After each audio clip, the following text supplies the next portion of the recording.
মুল্লুক দখলকারীরা তোমরা শুনে নাও, যারা অবৈধ সম্পদ দখল করে আছো, যারা বড়ের হক দাও নাই, ভাইয়ের হক ঠিক মতন দাও নাই, ভাই অসুস্থ, ভাই প্রতিবন্ধী, ভাই কথা বলতে পারো না, ভাইয়ের বুদ্ধিশুদ্ধি কম, ভাইকে তুমি ঠকাই দিছ, খেয়াল রাখিও ভাইকে ঠকাও নাই, তুমি নিজেই ঠকে গেছো।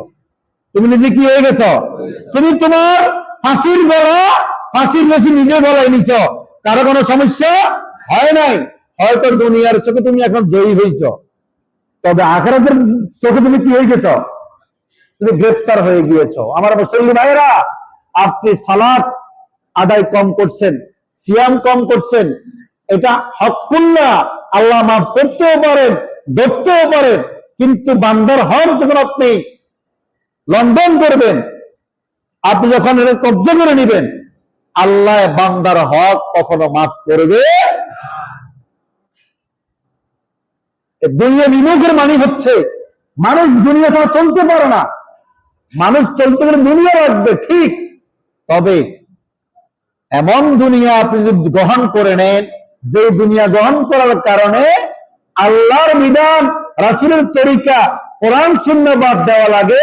রাসূল বলছেন এটা দুনিয়া নয়, এটা তার জন্য আখিরাতের কল্যাণকামী নয়, এটা তাকে আখিরাতটাকে গজব করে দেওয়ার জন্য একটা মাধ্যম হয়ে গিয়েছে। নবী করিম সাল্লাল্লাহু আলাইহি ওয়াসাল্লাম এটা উদাহরণ দিতে গিয়ে বলেছেন, দুনিয়া এবং মানুষের হায়াতটা হচ্ছে পানি এবং নৌকার মতো। পানি এবং নৌকার মতো। যেরকম নৌকার নৌযান গুলো চলতে গেলে পানি ছাড়া চলতে পারে না, তবে পানি যদি নৌকার ভিতরে ঢুকে যায়, যেরকম নৌকার জন্য কি হয়ে যায়, ক্ষতি হয়, তদ্রূপ পৃথিবীতে মানুষ, দুনিয়া ছাড়া মানুষ চলতে পারে না, ঠিক আছে, তবে দুনিয়ার কারণ শুধু নামাজ ভঙ্গ করে, সিয়াম ভঙ্গ করে, আল্লাহর বিধানকে লঙ্ঘন করে, তাহলে এই দুনিয়া তাকে জাহান্নামে নিয়ে ছাড়বে, তাকে জান্নাতে নিতে পারবে। নবী করিম সাল্লাল্লাহু আলাইহি ওয়াসাল্লাম জিজ্ঞেস করে, রাসূলুল্লাহ, জুহুদটা কি, দুনিয়া বিমুখ কি? তার মানে আমি খাবার খাবো না, আমি ভালো জামা কাপড় পরবো না, আমি ঘরে ভালো বিল্ডিং, আমার অবস্থান রয়েছে বিল্ডিং করার মতো বিল্ডিং করবো না, কোন রকম বাঁশ কাঠ দিয়ে জীবন পরিচালনা করবে? বলছে না, এটার মানে দুনিয়া বিমুখ নয়।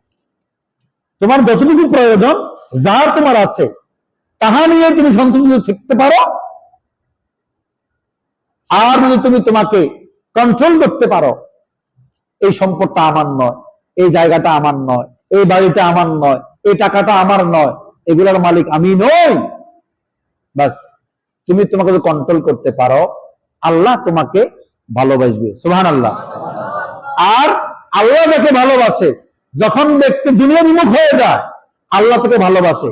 আর যখন বান্দা নিজের লোভ, নিজের ঋতুকে যখন সে নিয়ন্ত্রণ করে, আল্লাহ রাসূল বলে, তখন তাকে দুনিয়ার মানুষ তাকে মহব্বত করা শুরু করে দেয়। সুবহানাল্লাহ। তাহলে গুণ কয়টা?